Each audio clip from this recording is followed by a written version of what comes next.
weltare ɓiɓɓe fulɓe andu diine maɗa fedde heblo sukaɓe africa weltare tv takusan yoni to jowola sare to teccana to awoynata to jiingue jeeri to lobbuɗo barogala to mareysa to lojolo to mafondu to ɗalhaya to hudallayi to sinthiane diakiri to agris on takusan juula ha to galle alhaji oumar de ha to galle alpha demba oumarou sy to ligseba gural yero e ko taari ɗum kala ene jeeya e gardidi kabaruji men to leydi Mauritanie banque centrale mo leydi Mauritanie ɓe kolliri tigui wonde billet kesso taw ko kesse bulla billet mo 50 uguya émiri woni 100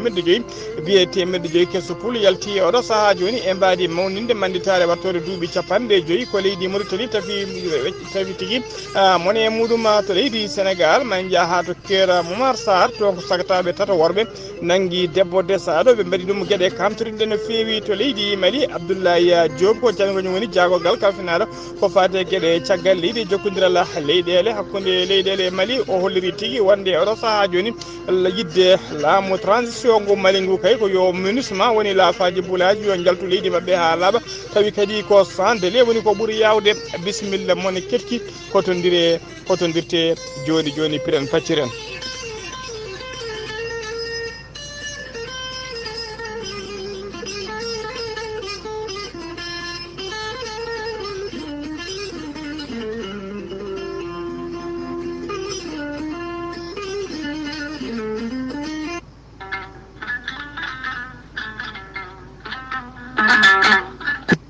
ko koddiɗo belɗo hen banggue jawɗo bomde so tawi mbaɗɗa hena ko matériel mo moƴƴani comptoir français de électricité ari e dow moɗona addani moon ko produit moƴƴo matériel original giwɗo toon to leydi France taw kadi an gonɗo e mahango guila e galle ma ha e batimaji maɗa jumaji e jamaji kala ko maha toon son jokkodire comptoir français d' électricité mawon keɓen hoolare timmude no feewi an mahaɗo galle mum aɗa waɗi hen kalisaji ha heewi aɗa itti ɓoggi courant ɗi moƴƴani walla contact uji goɗɗi aɗa waɗi hen saaha kala ene bonna matériel uji maɗa ene suma lampaji maɗa jokkodire comptoir français d' électricité joni keeɓa hoolare comptoir français d' électricité tawete koto Dakar lamorgo leydi Sénégal to Kermassar taɓande temedere hakkude mum e Auchan koni henna sifori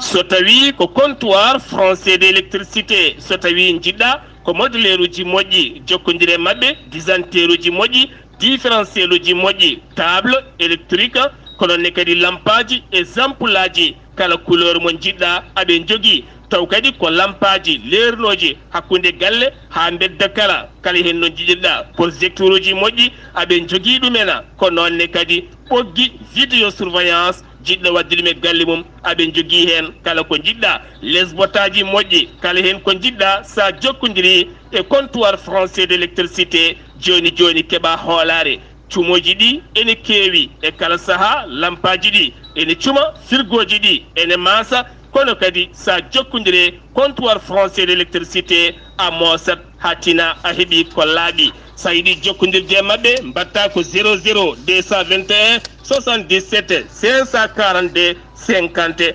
84 walla mbaɗa 77 605 48 02 musidɓe tedduɓe jaɓanena comptoir français d' électricité e dow meɗena kettode kabaruji mon e ɗemngal pulaar Afrique, Asie, Europe, Amérique, Moyen-Orient, Océanie. jam ñalle moon musidɓe tedduɓe eɗen gone mawnde nogas ñawde sappo e jeegom lewru korse hitande ujunnaji ɗiɗi e nogas e tati habaruji moon e ɗemgal pulaar e sowto he ko musidɗo moon sehli moon Ghalii Abuu to karallagal ha mbawon yiide en to banggue natta ɓasoje ko meñi men sehil men Saydou Abouba ko adi kabaruji men e ɗemgal pulaar noon jayde weltare ɓiɓɓe fulɓe andu diine maɗa fedde heblo sukaɓe Afrique e gardogol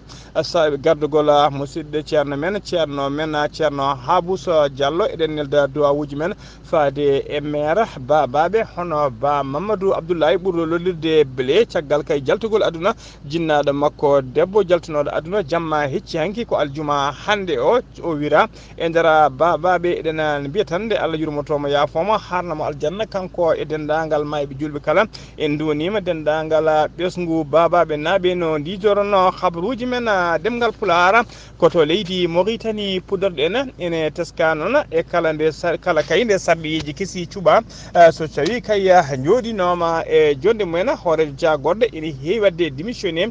kay ummo ha laaɓi ne heewi wadde démissionné kay démissionde kay ummade kañum e gouvernement mum kala o soit kay o subte o jotto walla gouvernement walla hoore jagorɗo kesso goɗɗo suuɓe kono noon expert goto taw ko expert constitutionnel Mauritanie najo goto biyeteɗo Mohamed wula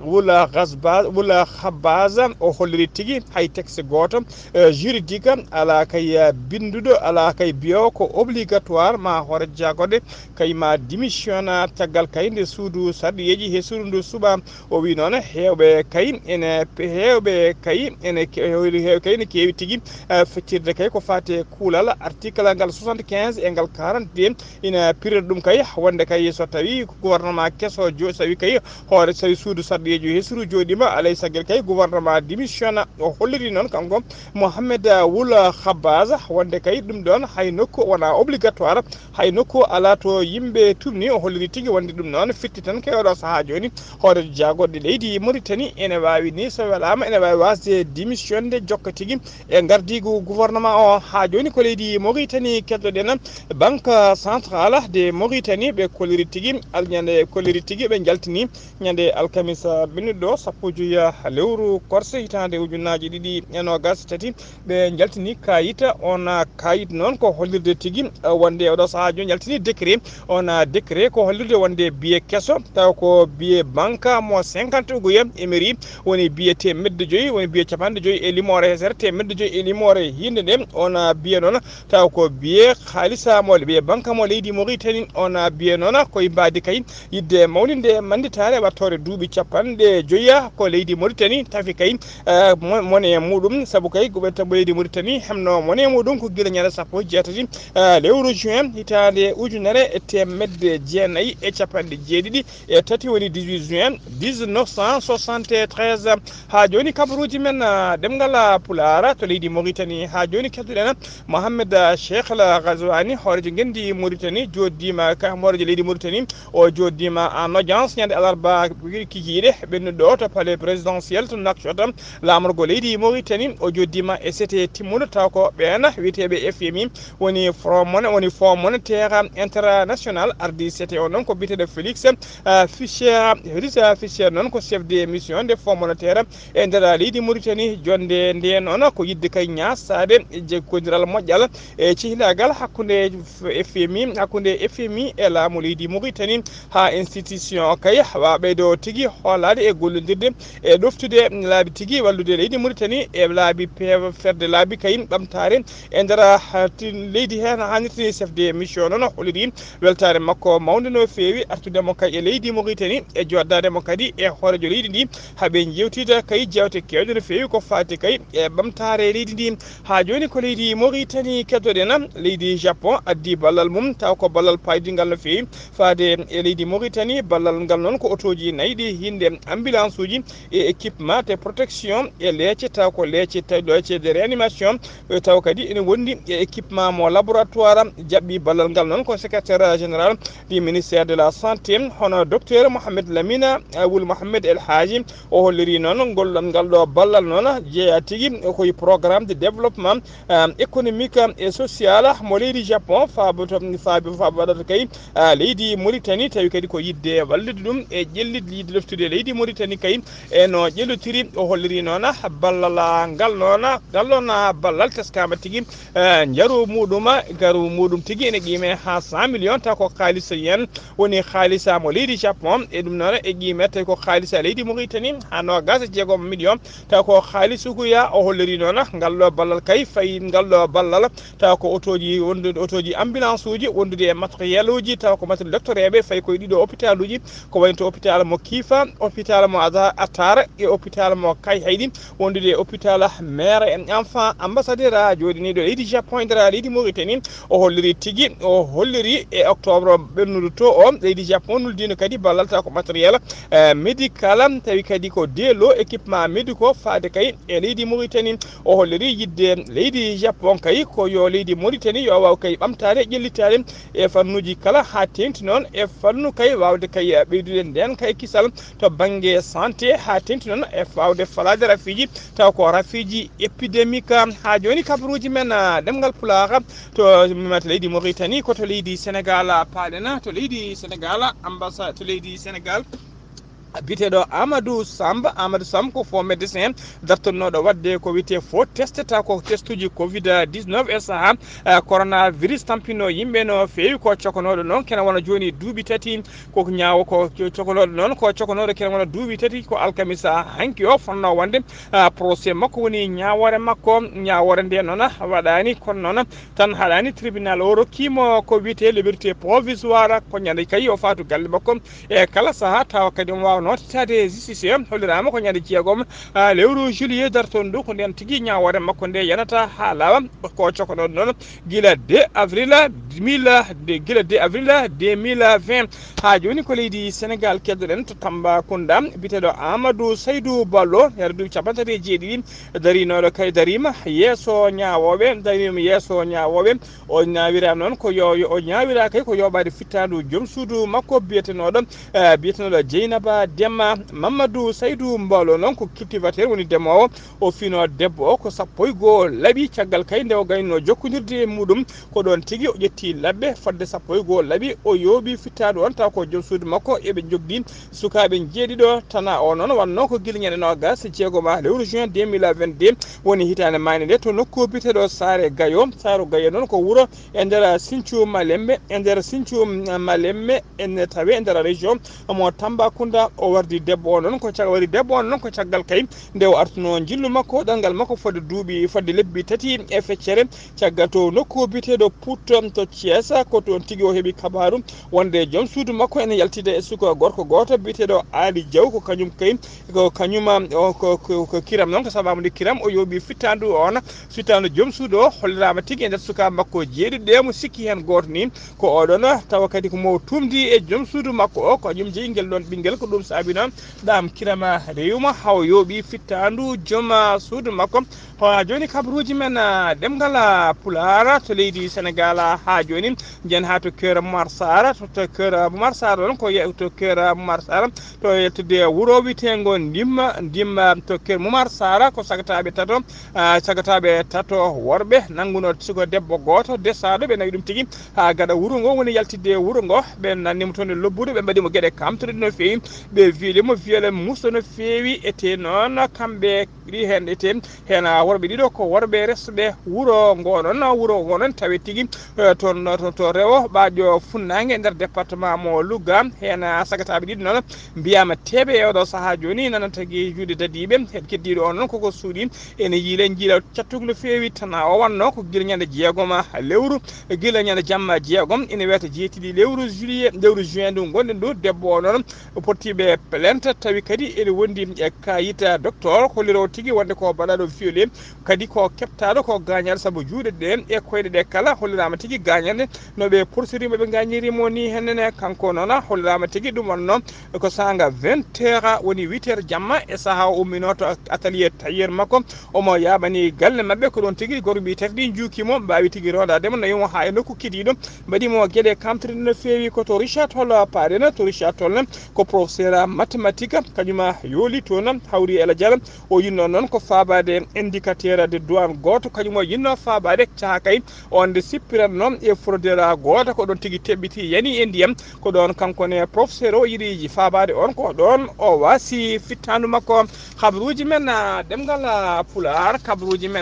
pulaar sono mima to joni to leydi Sénégal jeeyan ha to Ziguinchor jabbuɗen musidɗo men sehil men Amadou Isaka Kebe assalamu aleykum wa rahmatullahi wa barakatuh. wa aleykum salam wa rahmatullahi taala wa barakatuh. Ghalii Abuu salmitama e dennangal hettoɓe Weltare TV kabaruji garanɗen ɗo e nder Ziguinchor eɗen gandi gouverneur Ziguinchor de o ƴettino holɗum yamirore uddude laabi ɗi hakkude Ziguinchor fewde ɗo e siliti hakkude Ziguinchor e Jullum hakkude Ziguinchor e Kafountine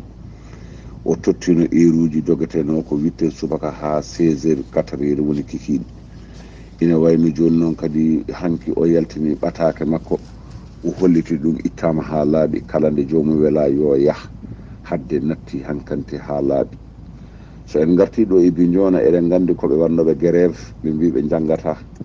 holɗum musiji mabɓe jaggaɓe e nder pinison o kamɓe noon ɓe kolliti joni ina wayno ɓe mbaɗi yakare ɓe goppi grève o ha laaɓi ɓe jalti hen ɗum ɗo ɓe kolliti ɗum ɗon e gardugol mouvement visio citoyen ko haalani ɓe ɗum ɗon ko ɓe beltima hen ma daranoɓe ɓen no jaltita ko ɓuuri yawde yaccade elewaji jaggaɗi eɗen gandi iidi de fandima holɗum ina wayno ha joni de Dakar dim dikko bisuji ɗi ummata ko Dakar gara ɗo ummata ko ɗo fewde Dakar bato Aliou Sito Diatta kañum koko dari ɗum noon ina wayno Madia Diop Sané kanko de o ewnima laamu ngu o ewnima kosoma ɓeɗo jogui ɗo henna e port yoɓe mbaw woppude ɗum ɗo ɓe goppa bato o ara ɓe goppa bisuji ɗi mbatta dogde saabu julde nde ari ina wayno hewɓe ne jiiɗi jultoyde hewɓe ne jiiɗi addude jawɗi mumen so tawi ɗum ɗo darima waɗat ɓittende waɗa faaɗede waɗa caɗele e dennangal nokku o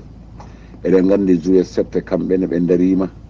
holɗum e addude deƴal e leydi ndi e addude deƴal e région o nokku biyeteɗo Bantana Konta ina diwan Goudoumpa ɓe jaltino ɓe doguino fodde duuɓi 32 kamɓe de ɓe kolliti ɓe garti ɓe tawi noon mahateje mabɓe jani ha laaɓi ɓe tawi kadi taliji ɗi ko bonɗi ɓe tawi kadi ɓe ngala hay ndiyam eɓe ewni président de la république eɓe ewni balle yo mbaw walludeɓe ina wayno rawane ɓe mahananoma holɗum galleji ɗiɗi hikka noɓe mahanama galleji nogas ina wayno maire Goudoumpa o waɗi hen jungo mum no fewi wallitiɓe e dennangal alhaaliji caɗele ɗeɓe joguinoɗe ɓe puɗɗima samorde kono ha joni eɓe mbeɗi juuɗe eɓe ñaagui balle yo pewnane ɓe daña boyli ɗoɓe jaari ɓe daña holɗum laabi ɓe daña kadi firwiji mabɓe ɗi ha mbawa yaltude e ladde ɗe wawa addede e nokkuji wawa yeeyede ɓe mbawa naftorade weltare TV musidɓe Ahmad Issa Kebe gorko mbotto kabaruji ɗo foɗo reddude guefen jokkondude e Ghalii Abuu yo Allah ko walde jam allahumma amina seydi Kebe 19h ne fewi 52 hojom ɗo to Elega ko on waktu kadi yoni ha to babaɓe looti kabaruji men ɗemngal pulaar sennumima to leydi Sénégal to Ziguinchor ko to leydi Mali paadena to Bowal laaɗe diwoje ngal gawo toon ko hélicoptére mo ministre ma woni laafaji mbulaji kañuma waɗi toon accident ko sababu hendu noon ko hendu noon waɗi hendu hewdu noon e saaha kay nde hélicoptére o waɗatno atterrissage ko ɗum saabi hawo wojiti o yani noon hollirama noon e oɗo saaha joni bilan cakkitiɗo mo laamu ngu rokkiri wonde kay ko 11 neɗɗo gañima hen bilan gadanomo laamu ngu no rokkuno wonde ko yimɓe tato wonde tigui ko yimɓe tato gañi hen e oɗo saaha joni noon bilan sakkata moɓe kolliri wonde ko 11 neɗɗo gañi hen kamɓe gañiɓe kala ɓe nawama to cuuɗi cafrirɗi kanko hélicoptére o noon o jolluno tigui hélicoptére o noon jolluno ko yimɓe 10 taw ko passager ji wondude yimɓe nayo taw ko membre d'équipage mbiɗen kanko noon kamɓe gañiɓe kala ɓe mbawi tigui nawede to cuuɗi cafrirɗi e suttinde on noon ministre ma ene jogui 12 ujunere taw ko dadiɗo ɓe hinde militaire oni soldat e nder leydi Mali wondude ujunere e 160 policier to Mali ɗum noon ko guila kay nde seɓɓitiɓe dillini leydi ndi guila 2012 fade oɗo saaha joni ha joni ko leydi Mali keddoɗen colonel Assimi Goïta horejo gendi Mali o rokkiri coup d'envoi ko fati puɗɗugol golle wadde goudron taw ko lawol goudron wadde lawol goudron kanko colonel Assimi Goïta horejo leydi ndi mbiɗen o rokki coup d'envoi ko fati kay e puɗɗugol wadde lawol taw ko lawol goudron tuggi kay hakkude to wiyete Banakoro e to wiyete Joro ɗum noon ko guila ñande talata 13 lewru juin 2023 gonɗen du o jaɓɓama to noon jaɓɓugal payduniguel no fewi yimɓe diwan o kadi kolliri hen weltare mumen no fewi o rokki toon kadi coup d'envoi ko fati kay e peccirgol fodde 50 ujunere tonnes taw ko céréal woni tigui gawe peeje wawde kay feccede e ɓesguji tawateɓe e nder région de Ségou ha joni ko leydi Mali keddorɗen ko aljuma hande o jamma uddartigui ha laaɓa tasata ɗina bawɗi taw ko bawɗi ruma jarriba ko fati kay e tunnogo fati kay ruma jamriba ko fati memtogol tunorgal woni référendum ɗaminiɗo waɗede ñande 17 lewru juin ndu gonɗen ndu mbiɗen ko aljuma hande jamma ruma jaribo uddata aseta janggo o ko foftere ñande alet noon 17 ko nden tigui ɓe umanto ko fati e ɗiɗon surgoji tawa kadi ko suɓade ko suɓagodi kay ko fati référendum wiide eyi walla wiide ala ko fati kay e jogade tunorgal kesal e oɗo saaha joni laamu transition ngu nana darino dole mum ponno kay beele kay eyi woni wuyo ene wawa gagnade tigui folde takoto pucci dogata ha joni kabaruji men ɗemgal pulaar kabaru mo keɓɗen joni ko fati e leydi Mali hono Abdoulaye Diop kañum woni ministre des affaires étrangères et de la coopération mo leydi Mali o hollori aljuma hande o wonde kay e oɗo saaha joni ala ko woni yidde laamu transition ngu Mali e fandare mum kay so wona koninkoɓe ɓe hinde ministre woni casque bleu en laafaji mbulaji nde jaltata leydi mabɓe tawa kadi koko ɓuuri yawde e yaccade woni sans délai nde ɓe jaltata leydi ndi ha laaɓa musidɓe tedduɓe ko ɗum ɗo wonno ko min meftan noon seeɗa kabaruji men ɗemgal pulaar e sowtone ɗo foɗɗo e wuuro men Elega e to wuuro men Elega e saaha kay mo gonɗen e jillu mum to Elega sowtowola musidɗo moon sehil moon Ghalii Abuu so tawi waɗi dille noon on ñagama yafuya nde won noon ne faaɗa seeɗa mbaɗen kabaruji ɗi ko nder werla musidɓe tedduɓe gasi ha laaɓi ceera e haalirde he ko musidɗo moon sehil moon Ghalii Abuu to siguen sora ko Amadou Sago Kébé en nangani en karil kaɓɓirɗe ɗe ha mbawno heɗade en hano hannirde ndi ko miñi men sehil men Saydou Abou Ba ketki malaki jaam yo jaam Allah jogomi jogo on